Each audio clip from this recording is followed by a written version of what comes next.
আমি রাকিন আহমেদ ভুইয়া। আমি শহীদ জেনারেল শাকিল আহমেদের ছেলে, শহীদ নাজনীন আহমেদের ছেলে।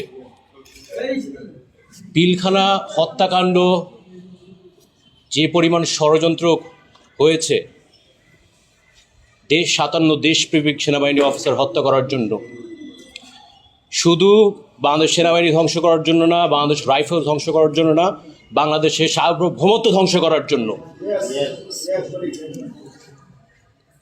পিলখানার ভিতরে, সরি আমি বলতে আমার কষ্ট হয়,